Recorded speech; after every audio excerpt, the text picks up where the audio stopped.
Olá, pessoal. Meu nome é Jerusa Arruda, sou professora da disciplina Ética Aplicada à Tecnologia da Informação. Hoje nós teremos mais uma aula sobre o tema Direito à Privacidade.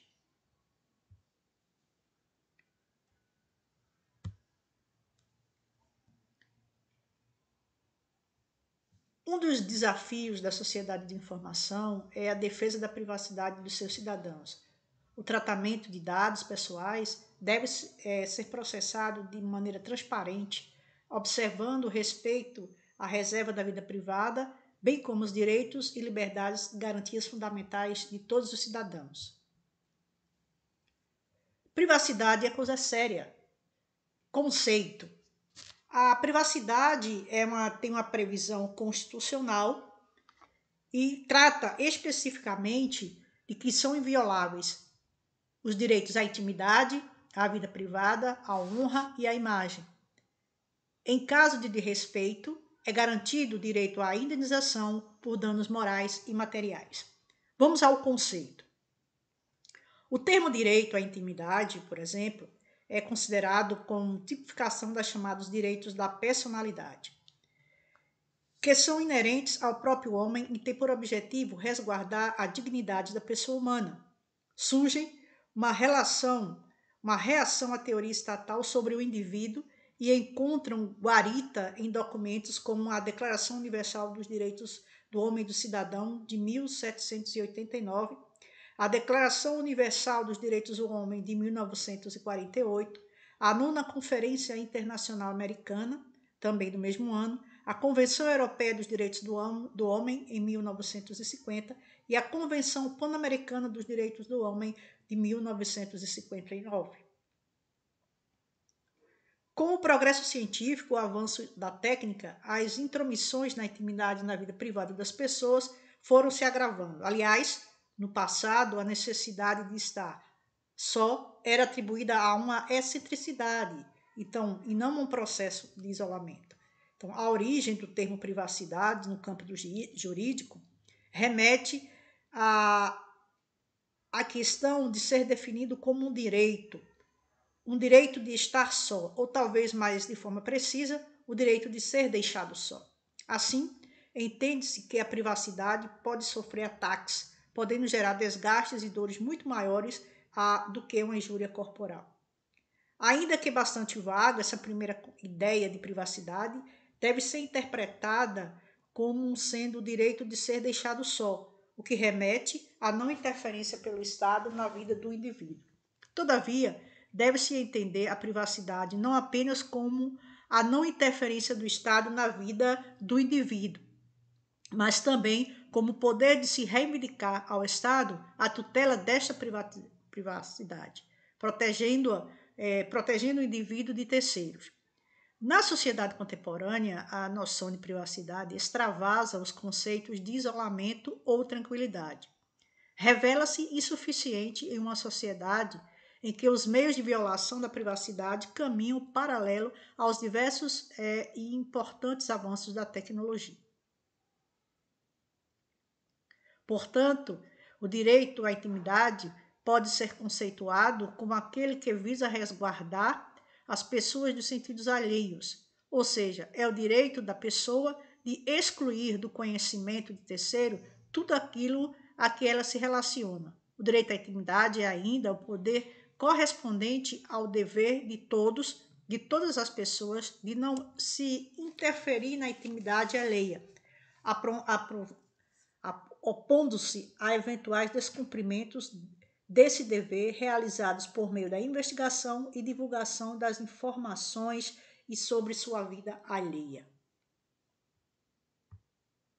Portanto, com base a vida privada, a intimidade, ela tem dimensões. A origem dessas dimensões teve por base a teoria alemã de Haeckel dos círculos concêntricos em 1958.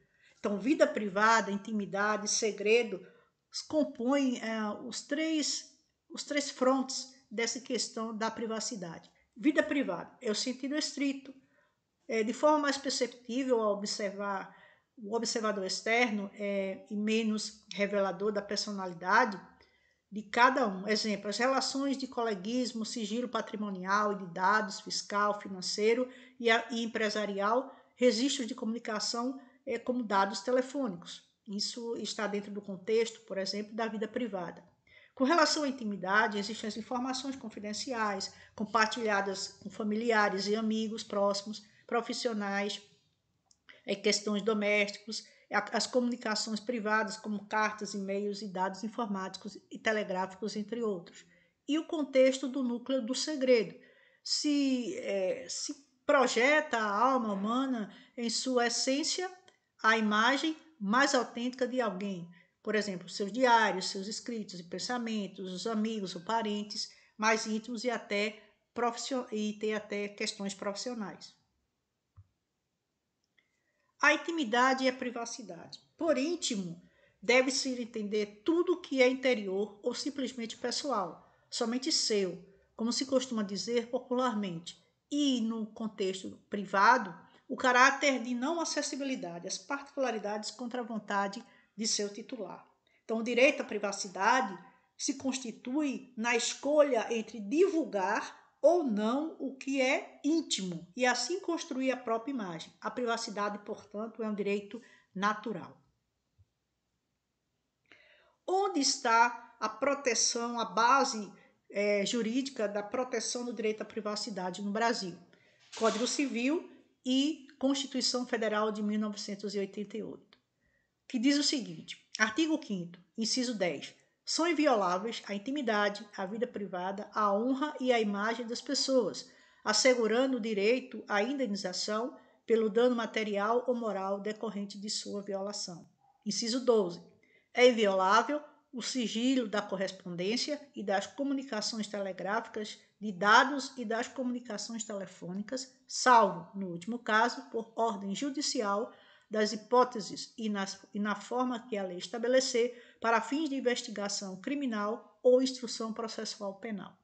O Código Civil, entre os artigos 11 e 21, trata dos direitos à personalidade que dizem respeito à honra, à imagem, à privacidade e à intimidade. Portanto, a proteção do direito à privacidade trata da possibilidade, de proteção tanto com base constitucional quanto do ponto de vista da previsão do Código Civil, de que deve haver uma autorização do contexto que diz respeito à vida privada do indivíduo, nas ações que ele pratica, nos diversos contextos que ele está, na sua vida familiar, no seu trabalho e seguindo essa ordem. Portanto, as pessoas e o próprio Estado têm o dever e a obrigação de preservar a intimidade e a privacidade das pessoas de um modo geral, salvo previsão legal, sem infringir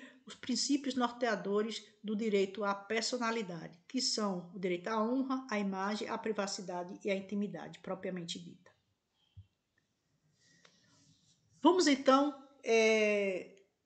apresentar aos senhores 2 artigos do Código Civil que dizem respeito a essa questão. Artigo 20 e artigo 21 do Diploma Legal. O artigo 20 do Código Civil diz o seguinte, salvo se autorizadas ou se necessárias a administração da justiça ou a manutenção da ordem pública, a divulgação de escritos, a transmissão de palavras, ou a publicação e exposição, ou a utilização da imagem de uma pessoa poderão ser proibidos e seu requerimento e sem prejuízo de indenização que couber, se lhe atingir a honra, a fama ou a respeitabilidade ou se destinarem a fins comerciais. Parágrafo único. Em se tratando de morto ou de ausente, são partes legítimas para requerer essa proteção o seu cônjuge, os seus ascendentes ou os seus descendentes. Artigo 21.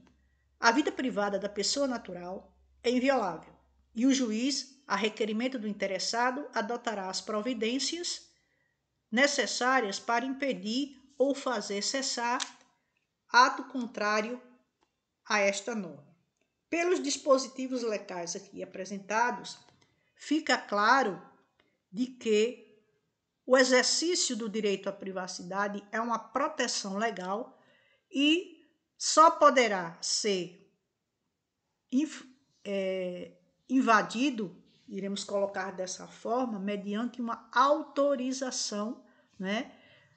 Quando necessário, a administração da justiça e a manutenção da ordem pública.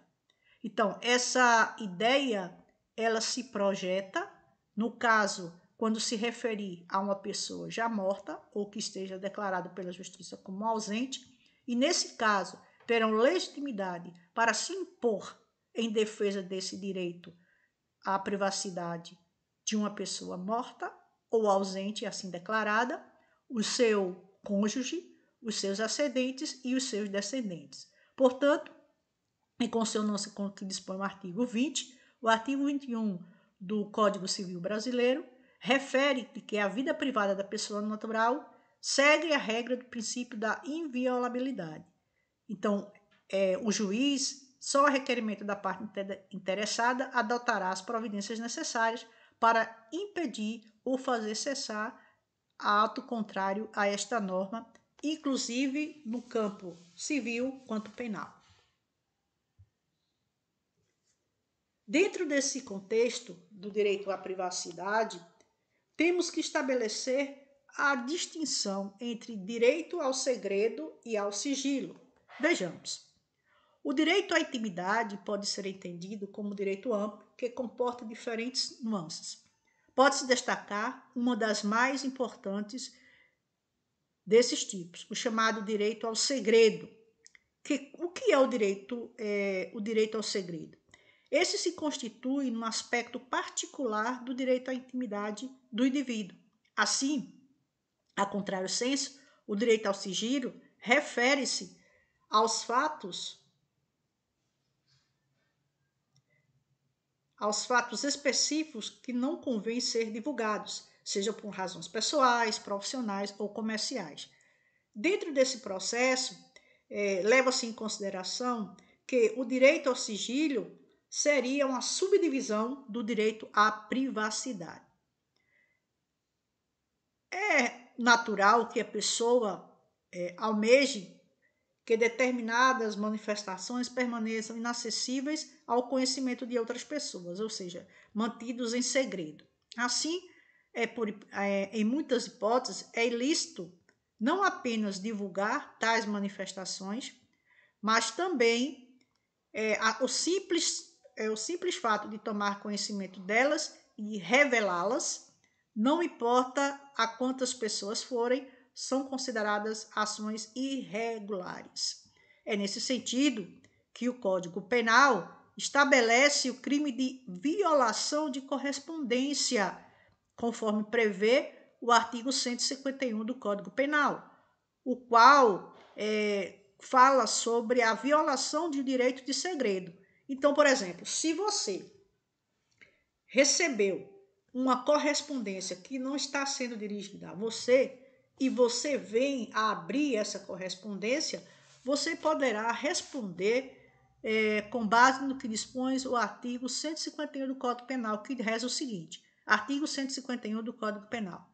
Devassar indevidamente o conteúdo de correspondência fechada a outrem, pena de detenção de 1 a 6 meses ou multa. Portanto, nota-se que a proteção ao segredo chega a tal ponto,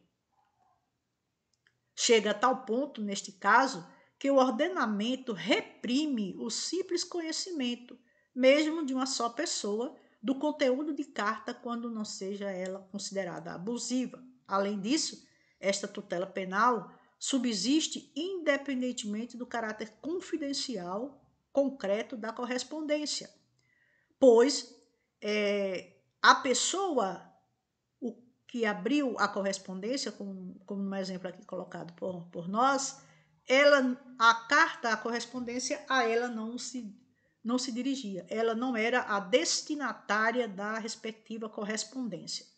Então, na mesma forma, incorre no dispositivo penal aqui citado quem de forma indevida divulga, transmite a outra pessoa ou utiliza de forma abusiva a comunicação telegráfica ou radiográfica dirigida a um terceiro, ou conversação telefônica entre outra pessoa. Tais condutas resultam, sem nenhuma controvérsia, em uma grave violação à intimidade da pessoa e por isso merecem ser transformadas, e por isso foram tratadas no tipo penal aqui previsto no artigo 151 do Código Penal.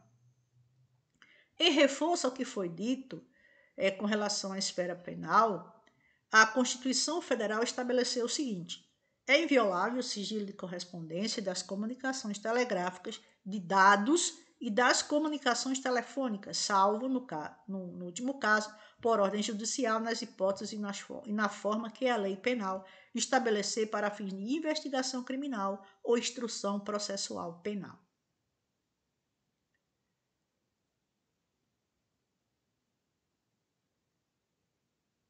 Assim, fica claro, observe-se que o segredo e o sigilo, eles são amparados e protegidos legalmente. Observe-se que o segredo confiado, sem necessidade, por exemplo, a um amigo ou a um benfeitor, não goza de semelhante proteção jurídica, a qual comportaria uma excessiva restrição de liberdade de outrem. Entender a tutela do segredo a outras hipóteses significa determinar excessiva intervenção no direito nos respectivos campos. O que deve ser considerado aqui, em primeira linha, é de que o direito ao segredo e ao sigilo tem uma proteção, inclusive a partir do que citamos aqui, como o sigilo das correspondências, em previsão constitucional. Seguindo a linha relacionada ao direito à privacidade, temos que considerar os aspectos da privacidade e intimidade do que vem a ser público e privado. No direito brasileiro, há uma discussão sobre os conceitos do que vem a ser vida privada e intimidade e, em caráter mais específico, relacionado à questão dos direitos da personalidade. A previsão desta questão na Constituição Federal de 1988, como dissemos inicialmente aqui em nossa aula, apresentamos aqui de início, tem previsão constitucional no artigo 5º, inciso 10 da Constituição Federal. São invioláveis a intimidade, a vida privada, a honra e a imagem das pessoas, assegurado o direito à indenização pelo dano material ou moral decorrente da sua violação. Falamos ainda aqui sobre o artigo 21, que, para referendarmos o que foi dito inicialmente, temos o que segue.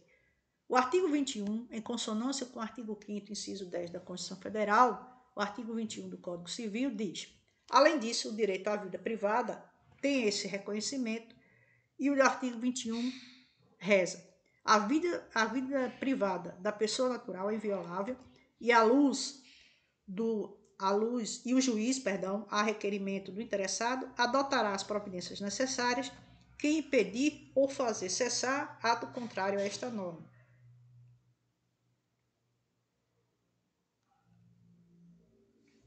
Desse modo, vários doutrinadores defendem a diferença entre os termos, não havendo, contudo, nenhuma uniformização doutrinária ou legislativa sobre esse contexto. Dentro dessa esfera, há que se fazer uma referência no tocante ao direito à privacidade entre o que vem a ser público e privado. Há que se fazer uma distinção.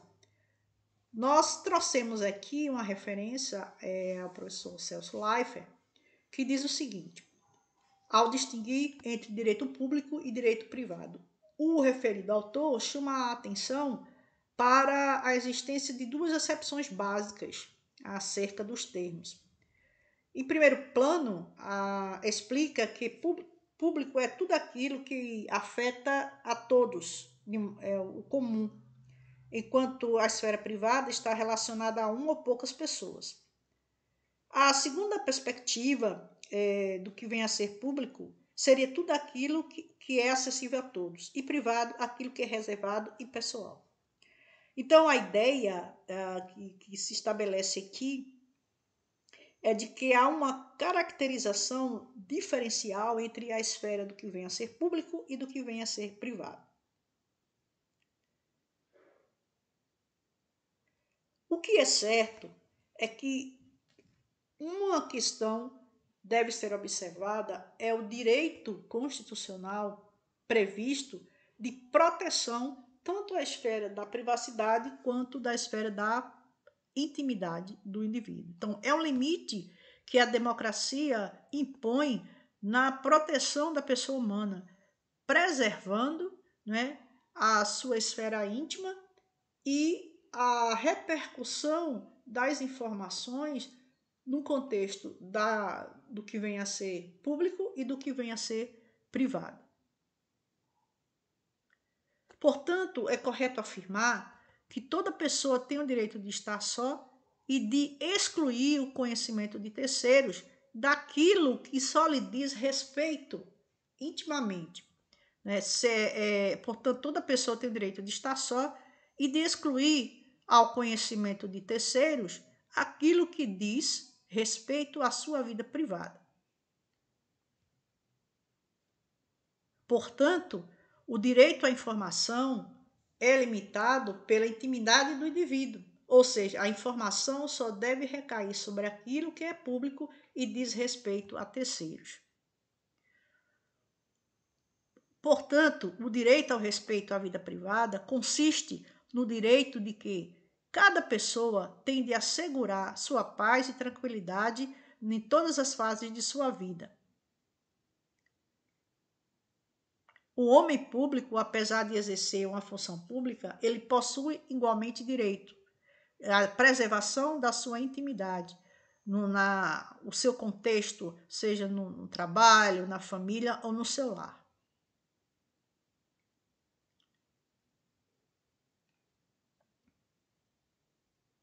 Tais limites com relação à vida e à questão da proteção da individualidade, né, tais limites à face da vida do indivíduo, consagrada à atividade pública, são impostas pelo direito à liberdade de informação, que se traduz de forma peculiar à liberdade de pensamento e de expressão, com previsão no artigo 19 da Declaração Universal dos Direitos do Homem.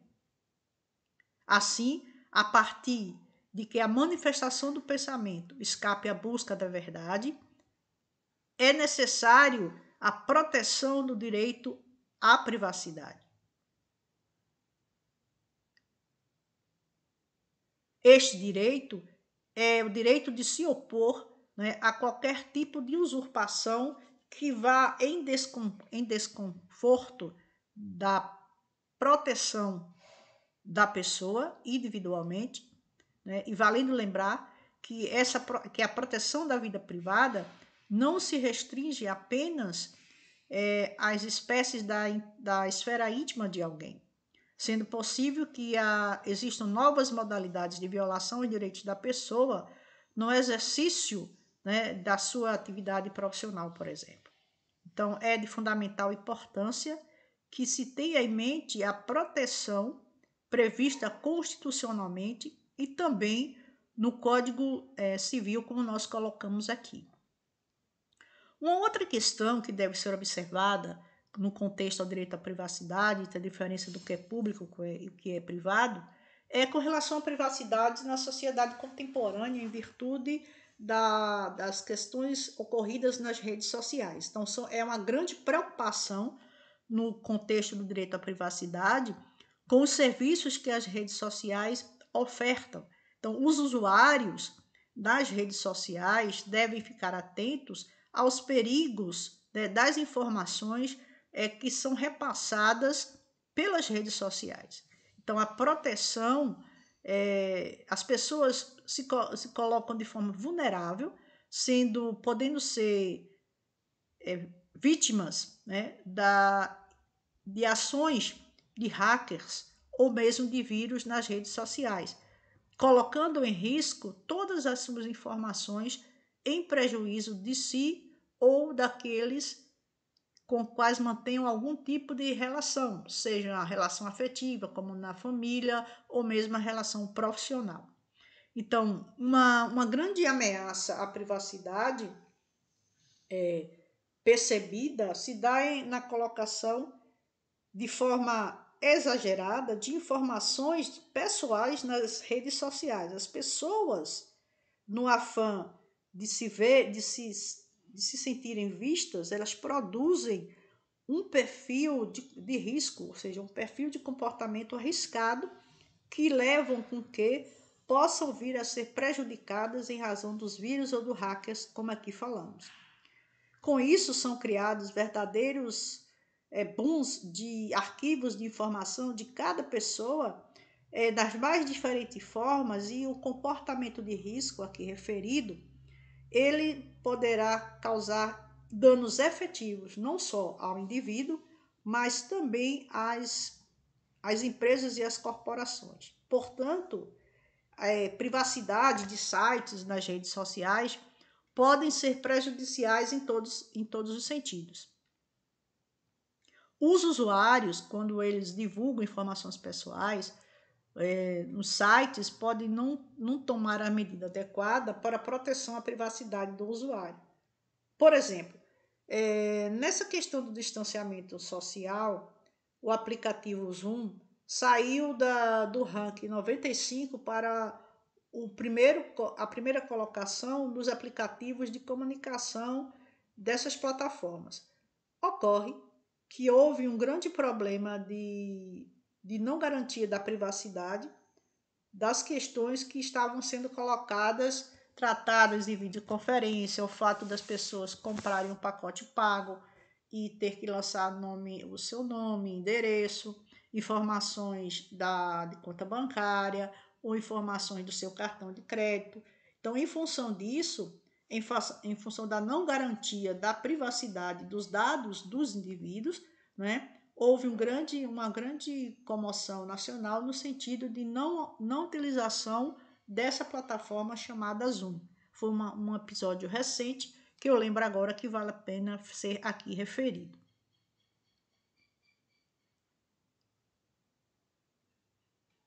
Neste contexto, por exemplo, destacamos o Facebook, tem sido especialmente importante para os profissionais de marketing, dando às empresas o acesso a milhões de perfis a fim de adaptar seus anúncios aos interesses dos usuários nas redes sociais. Portanto, há que se ter um cuidado redobrado quando o contexto se dá com relação à publicação de dados pessoais. Então, o perfil do usuário, via de regra, é um perfil prejudicial a ele enquanto indivíduo, mas também é extremamente nocivo às corporações e às empresas. A título de conclusão, há que se colocar o seguinte, com relação ao direito à privacidade. Esse conteúdo será abordado com mais propriedade quando formos falar sobre o marco civil da internet e a proteção de dados em uma aula a posterior. Aqui vale o seguinte, a título de conclusão preliminar. Os desafios dos direitos à privacidade na sociedade contemporânea são grandes. O direito à privacidade é uma forma de se impor, né, ou de limitar o avanço, a interferência do avanço tecnológico. Principalmente no contexto de um grande crescimento populacional. A ideia é de que a proliferação das redes sociais, e o Brasil é considerado um dos grandes usuários dessas redes sociais, há uma fonte numerosa de questões relacionadas à privacidade que o direito deve enfrentar no sentido de proteger os usuários, levando informação adequada, né, e tentando minimizar os impactos negativos na intimidade da pessoa individualmente, como também da divulgação equivocada e não autorizada de dados, não só da pessoa, do indivíduo, como também das empresas. Então, existe uma vantagem econômica de lucro, é fato. No entanto, o direito vem a proteger a intimidade e a privacidade das pessoas. Ficamos por aqui e até uma próxima aula.